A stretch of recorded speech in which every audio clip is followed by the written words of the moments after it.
Muy buenas noches, queridos amigos. Bienvenidos a las 5 de las 7. Hoy tenemos un programa muy especial porque vamos a tener un formato variado para comentar mejor nuestras noticias. Tenemos 3 invitados que les presentaremos dentro de un momento, porque hay una coyuntura interesante. La presencia de la pareja presidencial en España genera expectativas, genera también, por supuesto, chismes, es inevitable. Y el presidente Ollanta Humala ha tenido declaraciones bastante fuertes con respecto a temas internos del Perú. Esa tal vez es el aspecto que más noticia está generando, cuando en realidad lo que debiera pasar es que nos deberíamos estar enterando de cuáles son los acuerdos que se llegan con la comunidad empresarial y con el gobierno español.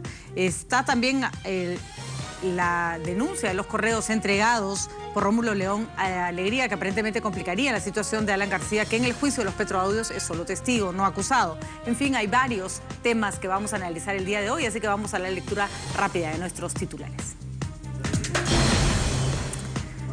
La primera noticia: el presidente del gobierno español, Mariano Rajoy, consideró que Perú es un país serio, respetuoso de la seguridad jurídica y que genera confianza para los inversionistas en el marco de la visita del mandatario Ollanta Humala a su país.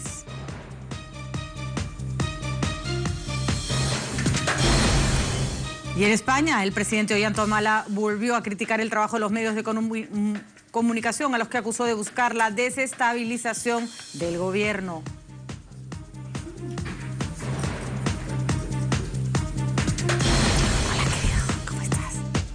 La tercera noticia: Alberto Fujimori sustentó esta mañana un nuevo habeas corpus que presentó para intentar que se anule su condena de 25 años de prisión por la matanza de Barrios Altos y La Cantuta. El exmandatario arguye que la sentencia fue digitada antes de que tuviera oportunidad de presentar sus descargos.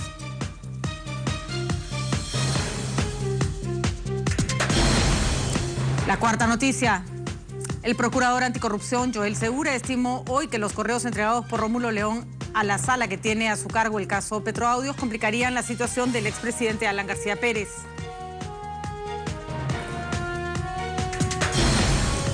La quinta y última noticia del día: las autoridades de la región Puno se reunieron de urgencia y acordaron solicitar al Ejecutivo la declaratoria de emergencia de varias provincias.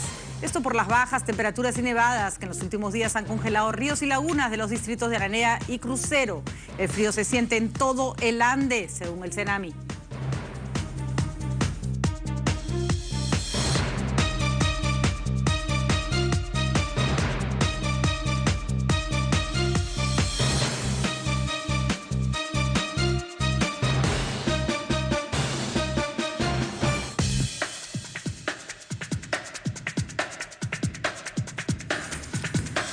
Bueno, no me quieren enfocar mis chicos de Switcher porque dicen que está chueca mi blusa. Hoy día todo el mundo se ha dedicado a rajar de la ropa de otros. Nuestros invitados esta noche que nos acompañan son Javier Velázquez, que es congresista por concertación parlamentaria del Partido Aprista, Héctor Becerril, congresista por Fuerza Popular, y para poner un poco de balance entre tanto congresista, está Luis Vargas Valdivia, procurador, ex procurador anticorrupción, abogado y por supuesto amigo también de esta casa. Con los 3 vamos a conversar sobre las 5 noticias del día. Gracias por acompañarnos, señores. Gracias por estar acá. Bueno, empezamos por las primeras 2 noticias, que en realidad son una. La visita del presidente Ollanta Humala, la visita oficial del presidente Ollanta Humala a España. Estas visitas normalmente son como de buenos deseos, se reúne uno con los empresarios, hace un poco de propaganda acerca de su país, aprovecha para empujar cosas como la visa Schengen, pero no deberían traer mayores tropiezos ni mayores complicaciones. ¿Cómo evaluamos, por un lado, este buen papel que ha desarrollado Humala? Porque hay que decirlo, la presentación con Rajoy ha sido una presentación bastante solvente, con estas declaraciones como destempladas sobre temas de política interna que los españoles no entenderán ni siquiera de qué cosa está hablando, ¿no? Qué manera de descontextualizar una situación. A ver, empezamos por el no político, por Luis Vargas Valdivia. Sí, bueno, a mí me parece, y coincido contigo, me parece extraña la posición del presidente Humala, ¿no? Primero porque hace declaraciones respecto de temas internos que finalmente lo que conlleva a, supongo, a los inversionistas y en general al público español, es a tener serias dudas respecto de la institucionalidad del país, porque aparece criticando al Congreso, defendiendo a su esposa, criticando a los medios de comunicación social y señalando finalmente que los medios lo que buscan es, o da a entender que los medios lo que buscan es sacarlo de la presidencia. Una situación por demás absurda, extraña y que no se condice con la realidad. Como si Contigo estuviéramos en un país de golpistas, ¿no? Exacto. Al borde del abismo. ¿Por Exacto. qué dar esa situación a alguien que quiere venir a invertir? ¿Qué gracia le va a hacer que le cuenten? No tiene Por si acaso mayor mañana me sentido. votan de la presidencia. Claro, y como he conversado contigo varias veces, yo sigo insistiendo, el presidente confunde su condición de esposo con presidente de la República. O sea, como esposo puede defender a la señora Nadine, pero de ahí a que pase a atacar al Congreso que está cumpliendo la función que le corresponde, que es la función de control político y de investigación, y que además lo está haciendo bien en la comisión presidida por Marisol. La verdad, yo no entiendo. Cada vez me deja más sorprendido y perplejo. No sé si son la falta de reflejos del presidente o su poca conciencia respecto del grave daño que le hace a la institucionalidad del país y sobre todo haciendo esas críticas en el extranjero. O no sé, se ha creído tanto el cuento de que son víctimas que ya no puede ver la realidad tal cual es. Y acá hay un tema que resulta peligroso y me interesa mucho la opinión de los congresistas. Juntemos hechos, ¿no? Porque los hechos no son aislados. Esto ocurre, hace unos días salió el primer ministro cateriano a quejarse de que las encuestas violaban el principio de presunción de inocencia de la señora Nadine Heredia, que, no sé, acá de repente, Lucho me puede corregir, pero es el argumento más esotérico que he escuchado en mi vida, más o menos, ¿no? No tiene mayor sentido. En realidad no tiene sentido ni lógica. La señora Nadine Heredia está sometida a una investigación como cualquier ciudadano de este país puede ser investigado por el Congreso. Y sobre todo los ciudadanos, existe una opinión, los públicos y no públicos, existe opinión sobre otros, ¿no? Exacto, hay libertad de opinión.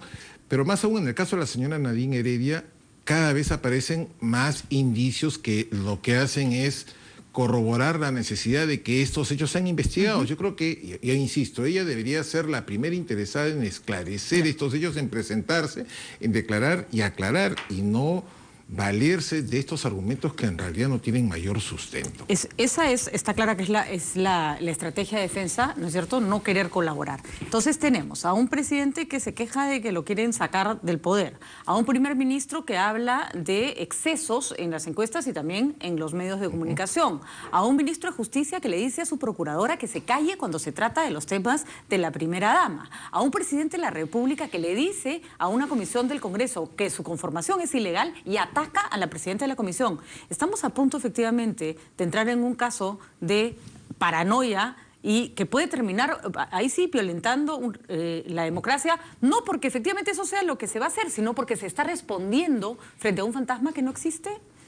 Yo creo que todas esas declaraciones de ministros y funcionarios de primer nivel no hacen más que demostrar el gran poder que tiene la señora Nadine en este gobierno, porque todos salen pues a blindarla, todos salen a defenderla. Por ejemplo, es inaceptable pues que el ministro de Justicia salga a querer amordazar, digamos, a los procuradores, pero tan solo en el caso cuando opinan sobre Nadine Heredia. En todos los demás casos nunca ha habido problema. Yo creo que el presidente está sumamente agobiado por la serie de denuncias que cada día salen de las cuentas de la ciudadana Nadine Heredia. Yo creo que para él debe ser bastante difícil el aceptar, digamos, que ya cada día más se ve pues de que hay prácticamente una red de corrupción sobre ese tema. Cuando dice que los medios quieren desestabilizar a su gobierno, yo pues digo que en realidad los únicos que se estabilizan son ellos mismos, ¿no? Con la serie de actos que van llevando a cabo, incluso desde antes, pues, del 2006, de la campaña. El presidente tiene que entender que él encarna a la nación, él representa a la nación y no puede ir a un país extraño, como en este caso España, desde allá a criticar al Congreso y en un hecho gravísimo, a comparar a la comisión con los juicios populares de Sendero Luminoso. Eso pues es inconcebible para un presidente. Ahora, aclaremos un punto. Tampoco hay que hacerle el juego y acá, congresista Becerril, ustedes de los que más el juego le hacen, ¿eh? ¿Para qué le vamos a...? O sea, fastidia a veces más de la cuenta también y tiene declaraciones provocadoras, pero que pueden estar ayudando a abonar esa teoría de la paranoia. ¿No es momento de que todos nos calmemos un poco? Yo creo que tienen paranoia aquellos que tienen algo que ocultar. Las personas que no tienen nada que ocultar simplemente salen a la prensa, se van a las comisiones, al Ministerio Público y exponen claramente lo que tienen que exponer y se allanan pues a las preguntas. Los que no viven pues temerosos, escondiéndose, buscando acciones de amparo para no declarar y eso es lamentable, ¿no? Javier. Bueno, esta visita nosotros la aprobamos en comisión permanente, a pesar que los fujimoristas se abstuvieron, porque consideramos que esta visita era muy importante, no era una visita protocolar, tenía como propósito no solamente afirmar esta relación intensa que tiene Perú con España, sino en el contexto en que con los resultados que hemos visto en Grecia, la incertidumbre, la inestabilidad que hay en la eurozona, eso permite que muchos inversores puedan voltear sus ojos a otros países donde hay seguridad jurídica, donde hay seguridad política. La visita a España tenía unos ingredientes muy importantes. Por ejemplo, a fin de año, cerrar el tema de la visa Schengen, que ya está solamente para ejecutar. El segundo es que el país está buscando aliados para poder ingresar a la OCDE y España es uno de los primeros impulsores de ese esfuerzo que queremos hacer los peruanos. España es el primer inversor en el país y creo que una presencia del jefe de Estado, que por mandato de la Constitución es el que dirige las relaciones exteriores, era fundamental, era fructífero. Pero esto se ven contaminadas cuando el señor Humala, luego de estos esfuerzos de mostrar al país como un país que es atractivo a las inversiones, que hay garantías y seguridades, comienza a tratar temas domésticos y se disfraza de esposo y comienza a atacar a la oposición, a los medios de comunicación, a echarle la culpa a los mensajeros de la mala noticia. Pero ¿qué culpa tienen los medios de presentar facturas de una amiga que le financia el viaje a México, que le presta las tarjetas de crédito? Es como si nosotros, en el gobierno, cuando se publicó el tema de los petroaudios, le hubiéramos echado la culpa al medio de comunicación que emitió esa denuncia que fue grave. Entonces, creo que es el propio presidente de la República, no tiene muy claro la función que cumple y por eso es el descrédito y por eso también es claro, un poco la teoría los problemas que vimos internamente, ¿no? De Lucho que confunde el marido con el presidente. Pero acá hay una cosa más que me parece más complicada y es que en el discurso, incluso en el del famoso demócrata Pedro Cateriano, hay una suerte como que la democracia es un fastidio, ¿no? Siempre hay como, sí, pues, hay libertad de expresión, sí, pues, dicen lo que quieren. Entonces, ¿qué quieren? ¿Qué cosa está fomentándose hacia el futuro con un discurso según el cual los controles políticos que ejerce la sociedad civil o la oposición desde el Congreso resultan siendo un fastidio para el gobernante de turno? Ojo que ese es un discurso bien Correa, bien Evo Morales, donde no es tan fácil ser oposición. Esta conferencia al diario El País, y ahí civilinamente introduce el tema de que hay grupos económicos que son propietarios de medios de comunicación y que estarían interesados en desestabilizar. ¿Qué grupo económico? ¿Qué inversionista? ¿Qué hubiera hecho Toledo cuando el Comercio le sacó en portada una editorial que decía que diera un paso al costado? ¿Qué hubiera hecho Toledo? Y ese tema se debatió en el Pleno. Así es. ¿Qué hubiera hecho? Hubiera tenido que crucificarse en el Cerro San Cristóbal. Como dice Héctor, ya el presidente está obnubilado, ya está un poco... De verdad, tiene una conducta incomprensible pero acá me gustaría de defensa a su esposa, ¿no? Su opinión, porque que desvaríe cualquiera, problema de cualquiera, porque desvaríe el presidente de la República cuando tenemos un último año de gobierno y tenemos una transición que tiene que ser democrática y ya empieza a preocupar, porque si este discurso se están creyendo este propio discurso, la pregunta es, entonces, ¿qué acciones van a tomar para defenderse de lo que ellos consideran un peligro de vacancia del poder? Sí, pues si no olvidemos que en países como el nuestro, con instituciones débiles, los medios de comunicación son precisamente aquellos que históricamente lo hemos visto en los últimos 20 años, han llevado a cabo las acciones de control del poder, ¿cierto? En muchos casos, liderando investigaciones o propiciando investigaciones, es el contrapeso necesario para el poder. Y esto ha sido reconocido por la Corte Interamericana de Derechos Humanos en reiterada jurisprudencia respecto de la importancia y el valor que tienen los medios de comunicación frente al gobierno. No olvidemos las sentencias en los casos de Venezuela, de Ecuador, ¿no es cierto? Entonces, a mí sí me preocupa este discurso, porque es un discurso que lo que pretende es llevar a la opinión pública nacional o internacional tal vez a la idea equivocada que aquí en el Perú los medios de comunicación se encuentran en manos de uno o dos grupos de poder y que por lo tanto esto hace posible realizar estas campañas cuando vemos que en realidad en el país hay pluralidad de medios de comunicación. O sea, tenemos un grupo, es cierto, que es el Grupo del Comercio, pero por otro lado tenemos pues RPP, tenemos al Grupo de la República, o sea, hay una serie de medios de comunicación que permiten esta posibilidad de expresarse de vía y adecuadamente. Además, en el mundo en el que vivimos ahora, donde básicamente la comunicación informal a través de Internet, de Twitter y todo lo demás, que es en realidad lo que en muchos casos guía básicamente a la comunidad, parece que es un discurso totalmente desfasado, ubicado básicamente pues en los 60, ¿no? Los 60, 70. Pero que, es un discurso tipo pero que es Velasco. un discurso rarísimo, Pues. Rarísimo, porque tiene arraigo popular. Es un discurso que la gente empieza, claro, porque lo mezclas con telebasura, lo mezclas con una serie de cosas que no tienen nada que ver y al final tienes la bomba perfecta para que un líder fuerte empiece a amordazar. Lo hemos visto en Ecuador, lo hemos visto en Venezuela, lo hemos visto con menos fuerza en Bolivia y lo hemos vivido en el Perú muchos años, ¿no? Entonces, ¿a qué bomba de tiempo estamos poniendo debajo de la cama? Porque claro, de repente Humala no hace nada, pero ¿qué cosa está dejando sembrado para los próximos que vengan y a quien también les va a resultar incómoda la prensa que fastidia, el tuitero que insulta y el político de oposición que reclama? Yo creo que lo más grave de todo esto es que el presidente ni siquiera está molesto o tratando pues de ir contra los medios, porque simplemente critican a su política de gobierno, a su plan de desarrollo, ¿no? Él está totalmente molesto e indignado por la crítica hacia la señora Nadine.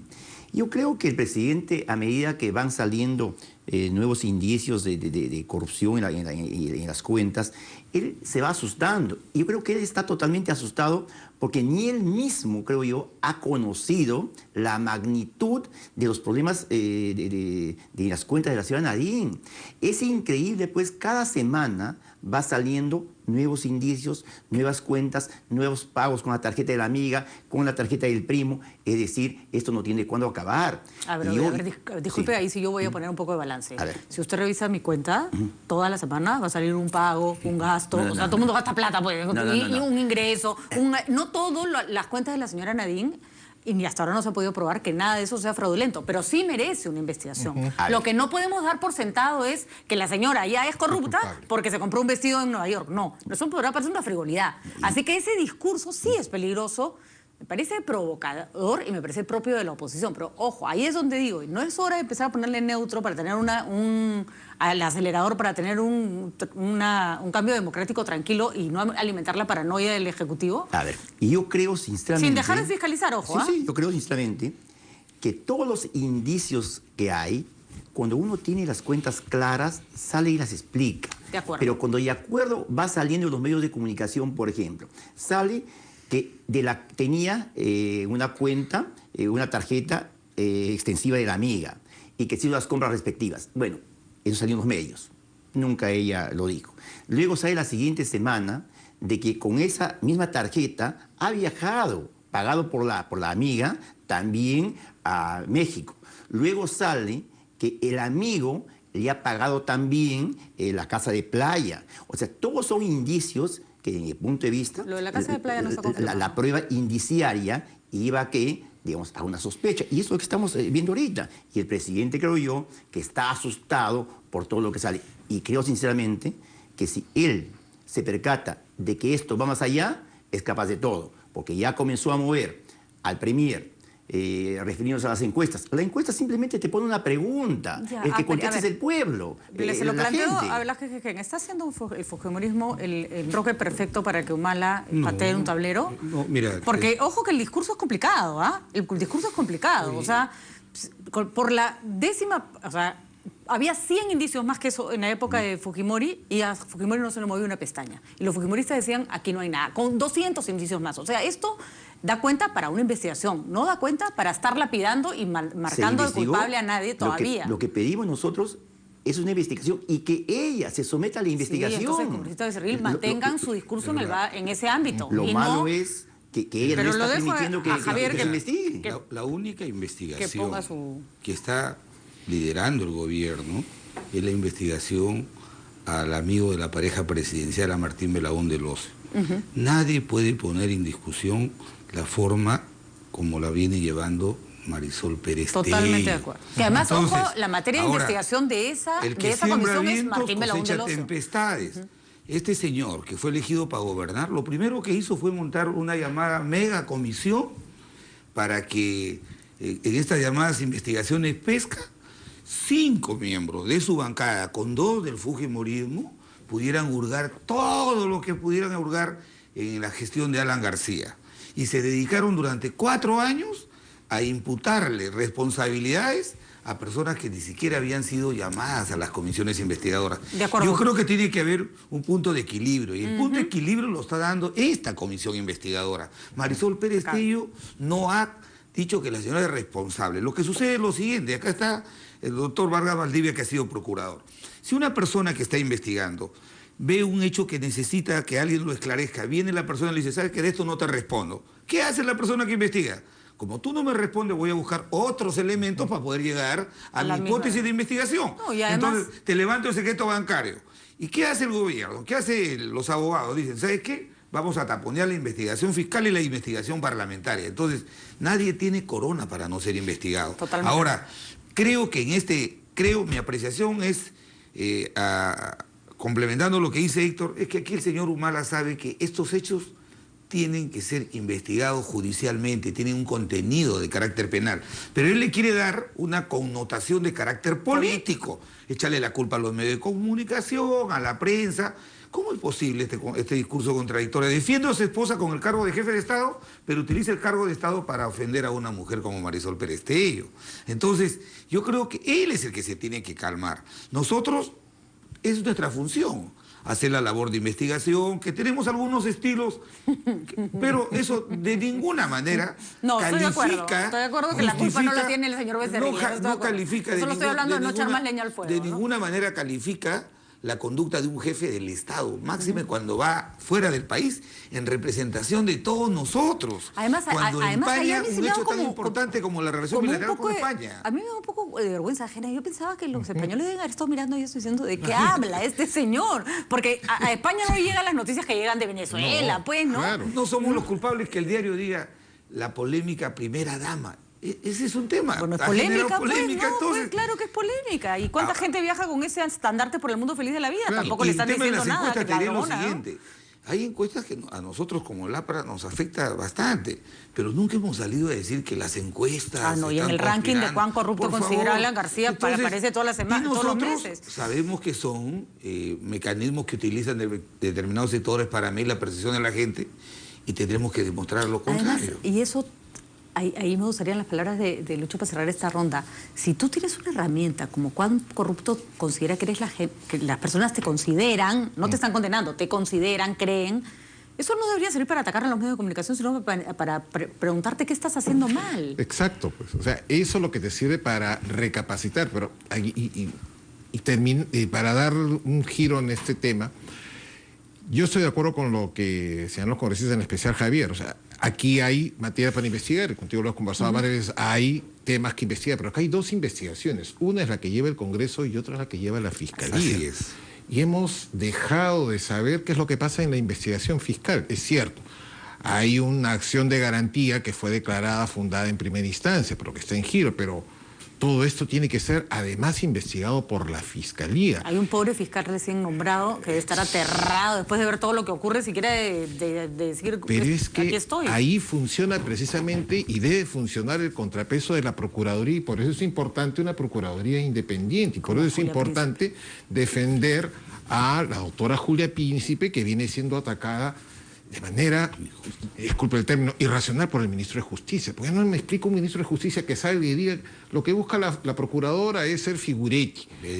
O sea, No, y además hoy día Joel Segura ha dicho que qué complicada la situación de García. Y él también ha pedido permiso para dar esas declaraciones. pues, o sea, claro, o sea, no Me parece genial que lo diga, por cierto, pero no tiene sentido, pues. Parece que eso no le molesta. Claro, ¿no? por eso no tiene sentido la posición del gobierno y en especial del ministro de Justicia. El ministro de Justicia es otra persona que olvida que él es el ministro de Justicia, no es el abogado del gobierno de la señora Nadine, nunca la ha el tenido clara. presidente. Nunca, ni cuando era nunca la ha procurador. tenido clara. Sí, la función me queda claro, nunca la ha tenido clara, pero resulta lamentable, pues. Y yo sí insisto, yo sí creo que la función del procurador en este caso es mantener a la opinión pública informada respecto del avance de las investigaciones sin revelar aquellos datos, aquellos hechos o aquella información que resulte indispensable mantener en reserva, pero lo demás tenemos que mantener aireado. Y a mí no veo yo ningún inconveniente en que estos hechos sean investigados por el Congreso, pero además sean de conocimiento de la opinión pública.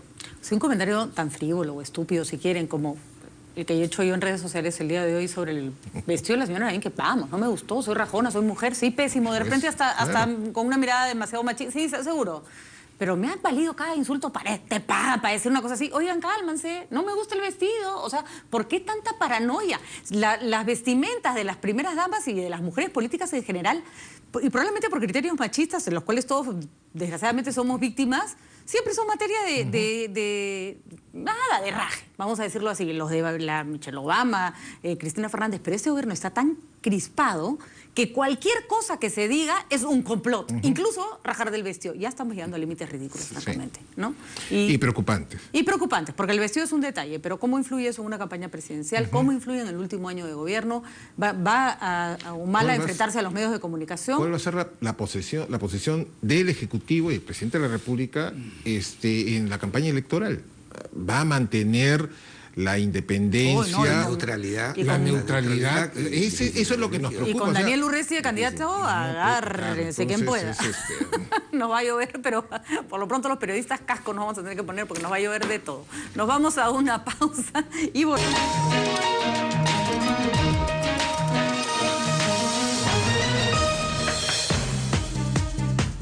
Seguimos en las 5 de las 7, ya no rajan mis amigos del switcher de mi vestido, así que de haber mejorado mi look en el corte comercial. Nos estamos riendo porque tanto alboroto ha generado la facha de Nadine Heredia, que mejor nos ponemos a rajar de nosotros mismos antes que rajen otros de cómo lucimos. Bueno, el tercer tema no es para reírse, es un tema que siempre genera muchísima polémica en nuestro país. Alberto Fujimori ha pedido esta mañana, vía un nuevo habeas corpus, que se le anule su condena de 25 años por considerar que esta condena, que tiene que ver con el caso Barrios Altos y La Cantuta, vino digitada desde fuera y que ya estaba lista antes de empezar el juicio.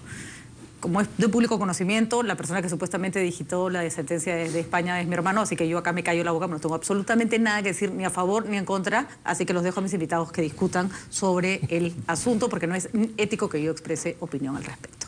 Explícanos, Héctor, ¿qué es lo que pide exactamente el presidente Fujimori? Bueno, el presidente lo que está pidiendo es algo que la Constitución le permite, ¿no?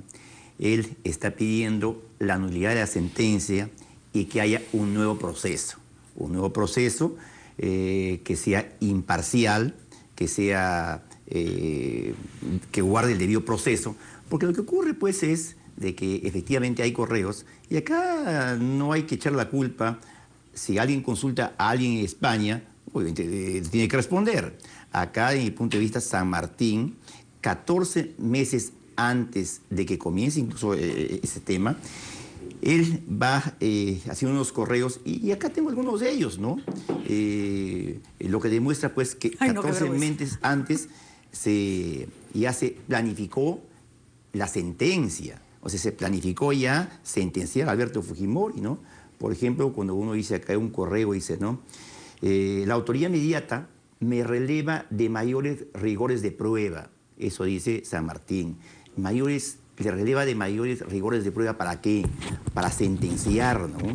Acá también le dice a Gonzalo, le dice, te pido por favor esto con urgencia, pues lo contrario, disculpando la expresión, se puede joder el tema. ¿Y qué se podía joder, como dice, ¿no? La sentencia, pues obviamente que lo tenía planificada.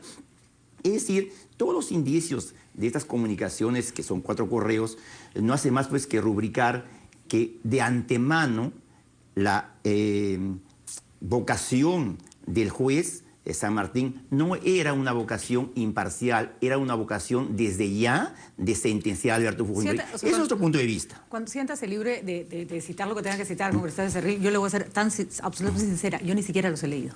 para no tener que tener una opinión al respecto de si están bien o mal. O sea, eso es un asunto importante. Cuando dije qué vergüenza, es que porque me da vergüenza que se hable de mi familia en mi delante, pero bueno, es un asunto de pudor simplemente.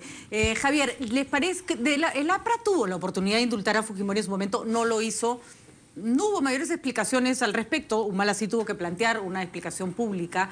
¿Qué opinan de esto? Porque, ojo, un indulto es en que yo te considero culpable, pero te doy un perdón. En este caso, lo que se estaría haciendo es considerar que el juicio no tuvo valor y que, por lo tanto, hay que volver a empezar. Primero te diré lo siguiente. Al tiempo de que se comenzó a discutir este tema, yo era primer ministro y tuvimos un inconveniente que nos limitó la posibilidad de indultarlo. Yo sí creo que si en esa oportunidad yo fuera primer ministro, yo hubiera opinado para que se indulte, como hoy día creo que se debe indultar al expresidente Fujimori. ¿Por qué no lo dimos? Porque nos reventó pues el tema del indulto al señor Cruciat. Entonces ahí tuvimos que retroceder, después de que se mostraron que algunas pruebas que recaudaron el expediente de solicitud del indulto no justificaban la medida que dio el presidente de la República. Entonces el presidente tuvo, utilizando su facultad constitucional, si él lo otorga el indulto, lo retiró. Entonces, en ese contexto ya del 2010-2011 salida de gobierno, no hay que olvidar que el expresidente García esto lo conversó con el señor Humala. Inclusive el presidente García le planteó, ante esta dificultad la planteó que los dos la anunciaran en forma conjunta para indultar al expresidente Fujimori. No, ahora, esa era una movida políticamente perfecta para García, políticamente desastrosa para Humala. Ahora, en el tema jurídico, yo creo que es su derecho del expresidente Fujimori de plantearse habeas corpus, y si no le dan la razón de ir a la Corte Interamericana. Todos los peruanos, todos los ciudadanos tienen derecho de acudir. Yo creo que sería fantástico que el presidente Fujimori vaya a la Corte Interamericana. Hacer un juicio de valor, decir que esos correos han descalificado la sentencia, la sentencia, fundamentalmente el criterio de un conocido jurista, reconocido no solamente en el Perú, sino en el mundo entero como uno de los jueces más imparciales que hay en el país. Votaron 5 jueces, no votó uno, votaron 5 jueces. Pero bueno, es su derecho del presidente Fujimori. Lo que está planteando él, fíjate, para terminar la reflexión, porque creo que el doctor Vado Valdivia va a dar el argumento jurídico, es que lo que está planteando el presidente Fujimori es que se anule la sentencia. Eso supone que si se anula, vamos a ir de nuevo a un nuevo juicio. Si se anula. Entonces, ir de nuevo a un nuevo juicio y nuevamente 3, 4 años. Y yo creo que ya este tema debemos cerrarlo por el bien del país. Yo creo que ya el fujimorismo nadie puede negar que es una fuerza social muy importante en el Perú, que este tema del expresidente Fujimori se han dado 1000 argumentos, temas de salud o lo uno o lo otro. Yo creo que el camino más saludable para cicatrizar una herida que tenemos los peruanos con relación a este caso es la vía del indulto humanitario. Lo otro es, de verdad, un procedimiento legítimo, justo, constitucional, pero que va a ir a escalas internacionales del lado del presidente Fujimori si no le dan la razón. Y segundo, si le dieran la razón, lo que va a hacer es reabrir nuevamente un proceso que va a durar meses, semanas, y que en el contexto de una elección como la que viene va a ser de verdad perturbadora Fue un proceso que se hizo, yo creo que más allá de que la sentencia obviamente no le haya gustado al fujimorismo, no tenía por qué gustarle, fue una sentencia dura. Además, fue un juicio interesante, fue un juicio que se dio en democracia, fue un juicio que se dio respetando estándares internacionales. Pero se introdujo, ¿no?, esta figura de la autoría inmediata, y segundo, personalmente considero que fue drástica. Si era una de acuerdo, autoridad pero drástica, para eso existen los poderes judiciales, ¿no? Ellos deciden cómo se juzga y cómo no, ¿no? Exactamente. Pero digamos, no se cometió ningún abuso, no se cometió ningún exceso en términos de lo que es un proceso. Fujimori fue tratado con todo el respeto del caso. O sea, hay cosas que tenemos que valorar, pero además fue un proceso duro, porque andar siempre mirando para atrás y escarbando y removiendo una época dura para el país, no ayuda, pues, ¿no? No ayuda cuando además tenemos que seguir castigándonos unos a otros. La diferencia entre un indulto y una nulidad de sentencia, Luis. A ver, si me permites... Por favor. Yo coincido que en efecto es el derecho del expresidente Fujimori, como todo ciudadano, recurrir a la justicia constitucional y a los organismos nacionales e internacionales a efectos de discutir y plantear lo que él considera como pretensiones que afectan sus derechos fundamentales. Que por cierto es el derecho de cualquier preso. Es el derecho de cualquier ciudadano. Yo creo que, sin embargo, la demanda de habeas corpus, al igual que las acciones anteriores, entre ellas la solicitud de revisión de sentencia carece de fundamento. Por varias razones, y no voy a explayar mucho porque en eso los abogados a veces caemos en tecnicismos que la gente no entiende, se aburre y nos pierde el camino. Lo que en realidad se pretende a través de esta acción de habeas corpus es buscar la sentencia de primera instancia, ¿no es cierto?, señalando de que en el proceso ha habido una serie de actos que la invalidan. Esto es, se sustenta en lo que se conoce como cosa juzgada fraudulenta. Sentencia que se dicta con fraude al ordenamiento legal. ¿Por qué? Porque lo que se sostiene es que no se han tomado en cuenta, acá se ha afectado principio de juez objetivo, porque el juez ya tenía criterio con anterioridad, que no se han tomado en cuenta los argumentos de defensa. Esto es una serie de argumentos que lo que buscan sostener es que aquí estamos frente a cosa juzgada fraudulenta. Y lamentablemente esto no es así. ¿Por qué? Porque como he señalado, esta demanda ataca la sentencia de primera instancia, sentencia que fue materia de revisión por la Corte Suprema en segunda instancia. No olvidemos que el expresidente Fujimori, después de ser condenado, él y su defensor ejercieron su derecho a la doble instancia ante la Sala Penal de la Corte Suprema, conformada por 5 miembros. Esa sentencia de primera instancia además fue dictada por 3 miembros. Acá se objeta el criterio del doctor San Martín, pero ¿y los otros 2 que dictaron la sentencia de manera uniforme? Pero más allá, estos considerandos, y la sentencia fue revisada por la Corte Suprema, el expresidente Fujimori ejerció su derecho de defensa ampliamente, y los argumentos de defensa que se planteó en primera y segunda instancia fueron desestimados en definitiva por la Corte Suprema. Por lo tanto, esto no tiene mayor... No hay cosa juzgada fraudulenta. ¿Por qué? Porque lo que se objeta es una sentencia de primer nivel que al ser revisada por la Corte Suprema ya carece de sustento. ¿Qué es lo que manda aquí? ¿La Ejecutoria Suprema o la sentencia de primera instancia? La Ejecutoria Suprema. Porque si no, ¿para qué te haces todo ese trabajo? Exacto. Entonces, el habeas corpus lo que busca es objetar una sentencia respecto a la cual ya ha sido refrendada por la Corte Suprema. O sea, si el habeas corpus atacara a la Ejecutoria Suprema, pero no tiene cómo atacar la Ejecutoria Suprema. ¿Por qué? Porque este argumento no se aplica pues a la Sala Penal de la Corte Suprema, los 5 integrantes que lo vieron. Además, este argumento, si mal no recuerdo, también se utilizó en la revisión, en la demanda de revisión, que el Poder Judicial ya desestimó.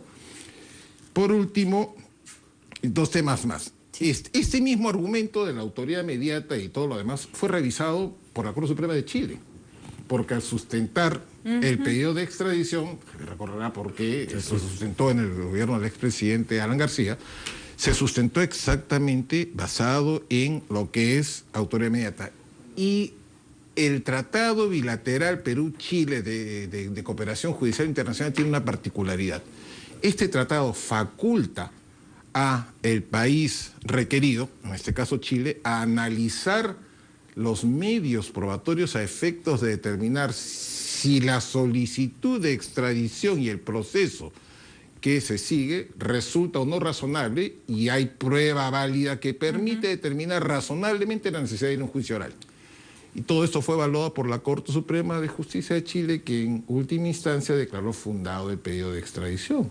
No objetó el tema de autoría inmediata, no objetó la imputación ni objetó la acusación, y todo esto fue materia precisamente de revisión. Y respecto al tema de autoría inmediata, simplemente indicar que si revisamos los correos veremos que en realidad, como tú lo has adelantado, lo que plantea en el correo es una tesis distinta a la que finalmente el doctor... no le hicieron caso. No le hicieron caso, o sea, de eso ni sí he siquiera el escuchado doctor San quejarse, Martín. hermano. Entonces, yo creo que, respetuosamente creo que no va por ahí. Y respecto del tema del indulto, yo lo he comentado ya contigo y en otros medios, en reiteradas oportunidades, yo sí creo que al expresidente Fujimori debería otorgarse el indulto por razones humanitarias, ¿no? No tanto, yo creo que el pedido no va por el tema de su estado de salud, sino por, o que se encuentre en una situación terminal, sino por la situación de evidente perjuicio de la salud que tiene por los años, por la detención. Yo creo que ya el castigo ha sido suficiente, por la pena además no tiene como finalidad que una persona sufra más allá de lo debido. Yo creo que... La pena no tiene por qué ser una venganza. No, yo creo que debería de concederse el indulto. A mí me pareció muy mal que el presidente Humala al comienzo de su gobierno, cuando le preguntaron por qué no concede el indulto, dijo es que la familia no me lo ha pedido. Y cuando se lo piden, se lo deniega. Entonces, ¿para qué les dice pidan el indulto para denegárselo? Yo, la verdad, yo sí creo que debería de concederse el indulto de expresión. Sí, Héctor, ahorita te doy la palabra, pero sí me interesa que le contestes a Lucho, pero que además nos centremos en que el indulto va a ser utilizado, y eso sí me parece denigrante incluso para el presidente Fujimori, como una moneda de cambio en campaña. Y el indulto se debería dar por las razones que menciona Luis Vargas Valdivia, pero no para conseguir votos, ¿no? Eso es hasta poco digno para una persona que está buscando su libertad con justificada razón o no, ¿no? La familia que ve el caso no está pidiendo ni va a pedir ningún tipo de indulto. Y cuando obviamente el Poder Judicial ha desestimado todos los recursos que se ha presentado, por eso casualmente que se está yendo a la vía constitucional. Y además las diferentes revisiones que han habido no han cumplido ninguna de ellas con subsanar la vulneración a un juez imparcial. Y es bueno que se sepa, que la población sepa, que la sentencia fue el 7 de abril del año 2009. Y el correo, por ejemplo, que tengo acá, fue de marzo de 2008, 14 meses antes. ¿Qué dice San Martín en un correo? Alberto Fujimori es el autor mediato, el hombre de atrás. Eso es un correo. O sea, entonces, 14 meses antes, San Martín adelantó opinión. Dijo que ya Alberto Fujimori es el autor mediato. ¿Eso habla de un juez imparcial? Obviamente que no. Por eso pedimos la revisión. Es más, dice acá también que la autoría mediata, esa teoría sería importante, porque con eso logramos sacarnos de encima la necesidad de la prueba. O sea, sin pruebas, simplemente con dichos, se condenó a Alberto Fujimori. Y yo creo que en esta etapa que estamos viendo constitucional, se tiene que valorar todos estos elementos y a partir de ahí tiene, desde mi punto de vista, anular esta sentencia y obviamente haber un proceso. Y acá no vamos a pensar que vamos a cerrar el tema por el bien del país. Pero... Permíteme solo un minutito. En bien del país. ¿Y qué es de los derechos de Alberto Fujimori? ¿Qué es del derecho de él o de cualquier persona que tiene, pues obviamente, abierta la posibilidad de ir al tema constitucional? O sea, yo solo le quiero hacer una pregunta, porque creo que está claro que son posiciones divergentes. ¿Qué pasa si presente este habeas corpus y se lo niegan? Porque las probabilidades, según el doctor Vargas Valdivia, son altísimas, ¿no? La familia ha decidido llevar este tema hasta las últimas instancias, en todo caso internacionales.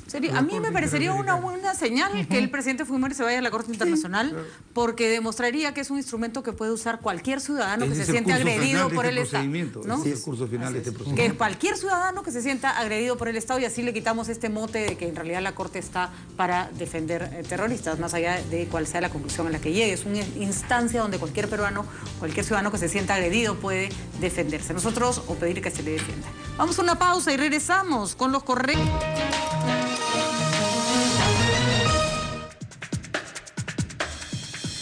Bueno, ¿qué correos ha entregado Rómulo León Alegría que complican a Alan García? No sabemos. Lo cierto es que Alan García es testigo en el caso que se le sigue por los petroaudios, y acá el doctor Valdivia le va a pedir una opinión inicial sobre si esto puede cambiar la situación de García. No tenemos idea de qué dicen los correos. Aparentemente el procurador Segura sí sabe, porque ha salido a decir que esto complicaría la situación de García. ¿Qué quiere decir complicaría la situación de García? Yo la verdad no lo entiendo.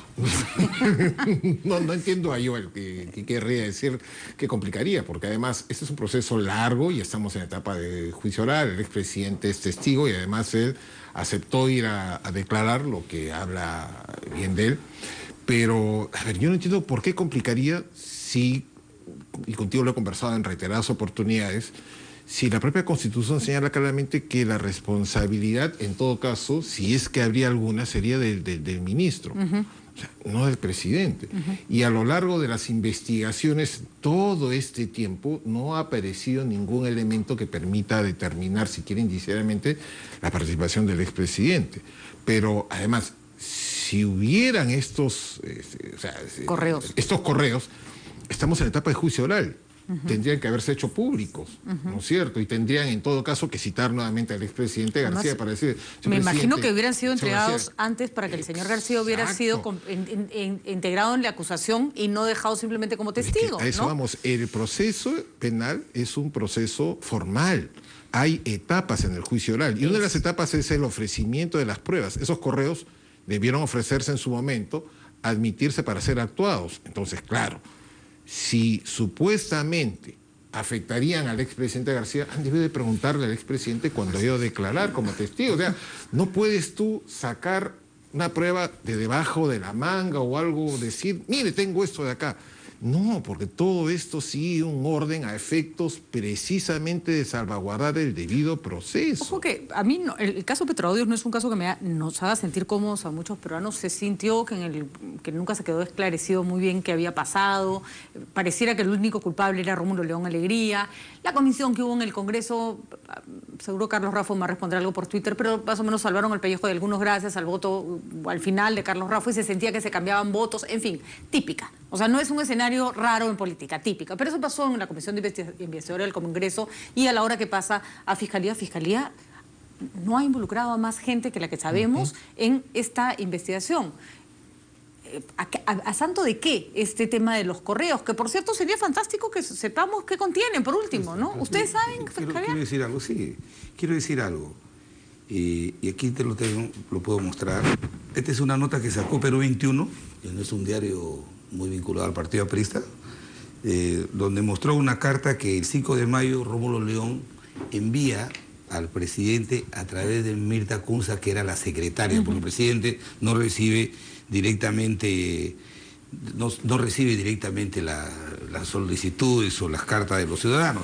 Mira lo que dice Rómulo León a propósito de estos correos. Él dice: como no soy tomado en cuenta para colaborar con el gobierno, dice, en mayo del 2008, antes que se entregaran los lotes de Discovery, con buena voluntad he escrito decenas de cartas al presidente de la República con ideas, sugerencias y aportes. Nunca he merecido siquiera un acuse de recibo. Esta está publicada en el diario Perú 21. Acá está, Alan nunca le respondió. Ahora, como dice el doctor Vaga Valdivia, y traigo a referencia el caso de Aurelio Pastor. Aurelio Pastor, en el juicio final, presentó 75 pruebas de descargo y la sala se los rechazó porque no era la etapa en la que los debió presentar para que se actúe. Ahora resulta que no es responsable el jefe de Perú, Petro, que está como testigo, no es responsable el ministro de Energía, que también está como testigo, pero el señor Joel Segura dice, uy, esto va a complicar la situación del presidente de la República. El papel que está jugando acá el Ministerio de Justicia, porque esa no es el trabajo de Procuraduría. El trabajo de Procuraduría es lo que hace la señora Príncipe, ¿no? Y me parece que el señor Segura...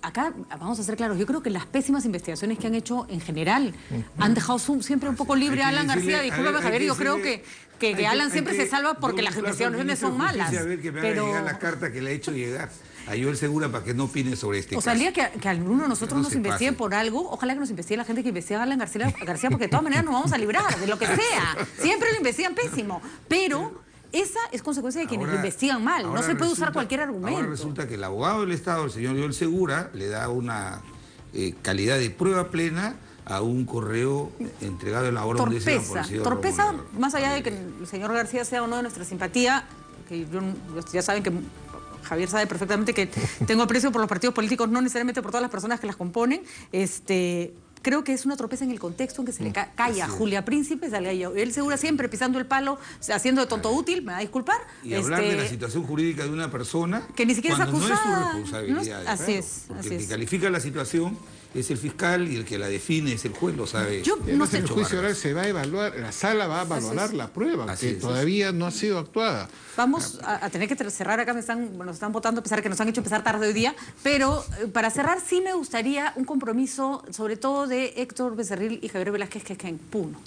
Que el Congreso, por favor, monitoree lo que está pasando en Puno. Están pidiendo medidas de emergencia, hay friaje, no podemos otra vez darnos el lujo de que se nos mueran niños de frío o de neumonía, así que creo que desde el Congreso hay un trabajo importante que hacer. Hay 50 millones del Ministerio de la Mujer que que se pidió para casos de ese tipo. Creo que hay que exigir que ese dinero vaya ya. Yo creo que Lo vamos a hacer mañana, lo podemos hacer una moción multipartidaria para que... Muchísimas gracias, nosotros vamos a estar atentos y vamos a rebotar la buena noticia que el Congreso se hace cargo de la situación, de ver que el Ejecutivo esté haciendo su trabajo. Agradezco, ha sido un trío simpático esta noche. Voy a volver a repetir mi mesa de 3 panelistas. Muchísimas gracias a los 3 por haber estado con nosotros, a ustedes por habernos acompañado. Mañana otra vez comentamos las 5 noticias del día y por supuesto los esperamos. Los dejo con Armando Canchaya, que ya está listo para el noticiero de las 8.